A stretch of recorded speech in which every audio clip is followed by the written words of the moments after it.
Dakwah ini perintah Allah, sebagaimana bekerja, berdagang, bertani. Ya, ikhtiar itu juga perintah Allah. Tapi tidak ada janji Allah akan diberi hidayah orang yang didakwahi, nggak ada. Iya Pak. Oh, kalau gitu nggak usah kita dakwah. Berdosa kita nggak dakwah Pak. Tapi ketika kita dakwah, kita yakin dakwah kita yang mendatangkan hidayah, syirik. Semakin sungguh-sungguh kita berdakwah, semakin sungguh-sungguh kita yakin kita Allah yang memberi rezeki. La ilaha illallah. Ini orang beriman tuh begitu Pak. Hablum minallahnya ajib, nggak ada kesyirikan. Hablum minnasnya sempurna. Kalau dia bekerja disiplin, dia datang, tak korupsi waktu dia. Kalau berdagang jujur dia berdagang, tak tipu-tipu. Kalau bertani begitu juga, dia buat pertanian dengan tertib. Nah, maka Bapak Ibu sekalian, jadilah ahlul tauhid, orang yang betul-betul yakin kepada Allah Subhanahu wa taala, yakin Allah Maha melihat, Maha mendengar, Maha mengetahui, sehingga Allah akan datangkan sifat takwa kepada kita. Meskipun tak ada orang melihat, kita yakin Allah lihat kita. Meskipun tak ada orang di sekitar kita, kita yakin Allah mendengarkan kita dan mengetahui apa yang ada di hati kita.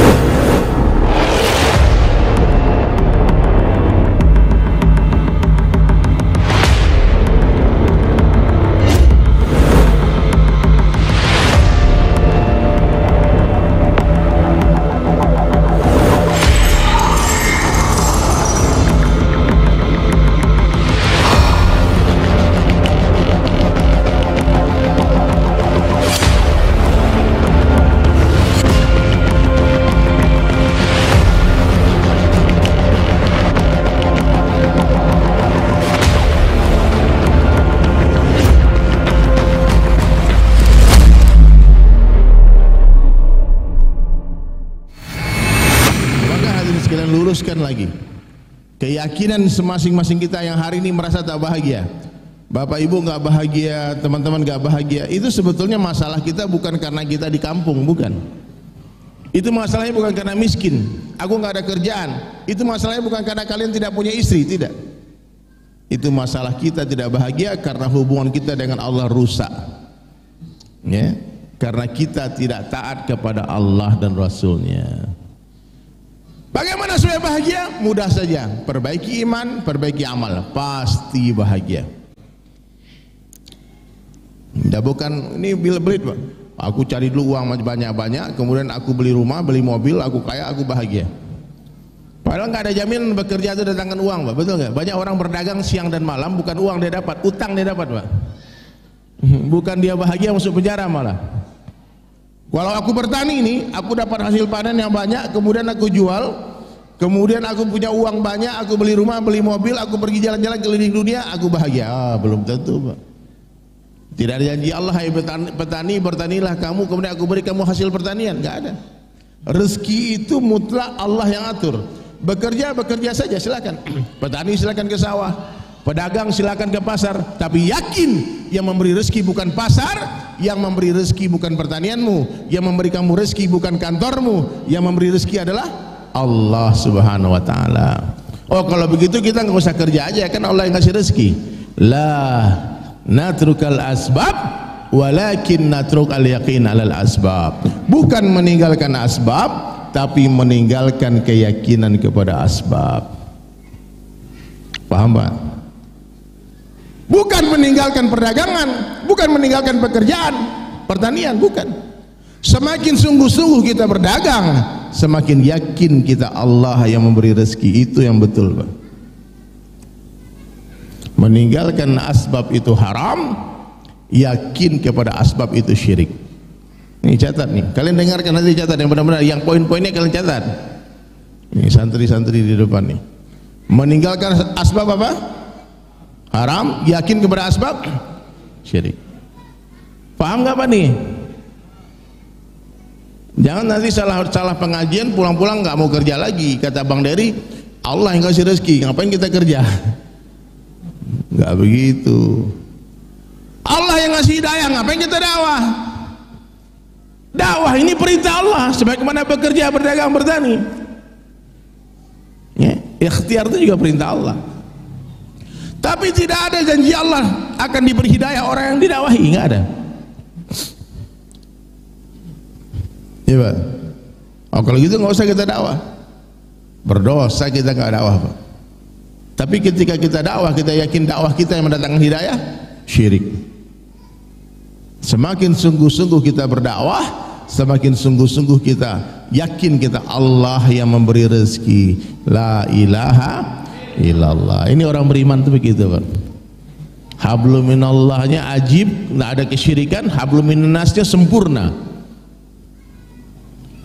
Kalau dia bekerja disiplin, dia datang, tak korupsi waktu dia. Kalau berdagang jujur dia berdagang, tak tipu-tipu. Kalau bertani begitu juga, dia buat pertanian dengan tertib. Nah, maka Bapak Ibu sekalian, jadilah ahlul tauhid, orang yang betul-betul yakin kepada Allah Subhanahu wa taala, yakin Allah Maha melihat, Maha mendengar, Maha mengetahui, sehingga Allah akan datangkan sifat takwa kepada kita. Meskipun tak ada orang melihat, kita yakin Allah lihat kita. Meskipun tak ada orang di sekitar kita, kita yakin Allah mendengarkan kita dan mengetahui apa yang ada di hati-hati kita. Kita yakin sempurna Allah yang menciptakan, Allah yang memberi rezeki, dan Allah yang menjaga seluruh ciptaannya, sehingga datang sifat tawakal kepada Allah. Dan tidak akan mati satu orang manusia, kata Nabi, sebelum Allah Subhanahu wa taala sempurnakan seluruh rezekinya. Jadi nggak usah khawatir Pak. Kalau masih ada rezeki nggak akan mati. Meskipun Bapak naik pesawat terus jatuh pesawatnya, nggak akan mati. Tapi kalau sudah habis rezekinya, meskipun tidur di atas kasur, mati Pak. Hah? Meskipun habis olahraga, pulang olahraga nih, kalau habis rezekinya mati. Nah, inilah orang beriman, dia cerdas saja teman. Kecerdasan orang beriman melewati kelicikan syaitan. Kecerdasan orang beriman mampu mengenali dunia. Dia tahu ini tipu, ini gak akan ditipu saya nih. Dia paham. Orang beriman tahu mana yang besar, mana yang kecil. Cerdas Pak. Coba lihat Pak, orang beriman Pak, dia transaksi bisnis di pasar, kemudian azan berkumandang.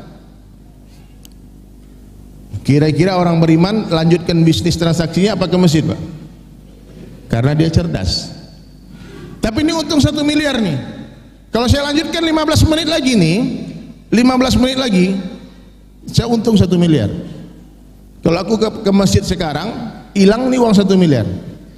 Orang beriman kira-kira lanjutkan transaksi 1 miliar apa ke masjid, sholat di waktu 5 waktu di masjid? Orang yang betul imannya, dia tinggalkan 1 miliar untuk memenuhi panggilan Allah.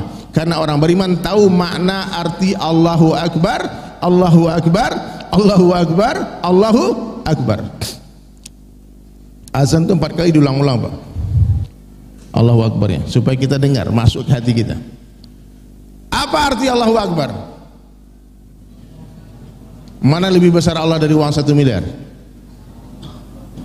Benar Pak, tapi buktikan di lapangan Pak. Sanggup nggak kita meninggalkan uang 10 miliar atau 1 triliun?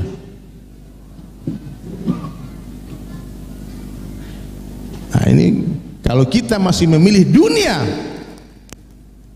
daripada Allahu Akbar, berarti kita bukan orang beriman. Kata Nabi, kalau kalian ingin, ini ibu-ibu, kalau ibu tahu suami ibu orang beriman, saksikan di mana dia sholat subuh. Di mana suami ibu sholat subuh? Kalau di rumah apa di masjid? Nah, berarti suami ibu adalah calon raja di surga. Tapi kalau di rumah sholat subuhnya, hati-hati. Kata Nabi, 2 waktu sholat yang berat bagi orang munafik apa? Subuh dan isya berjamaah di masjid. Jadi kalau bapak-bapak masih berat sholat subuh dan isya berjamaah di masjid, berarti kita punya masalah dengan iman kita. Bahaya ini Pak. Dia yang bilang bukan aku, Nabi yang bilang.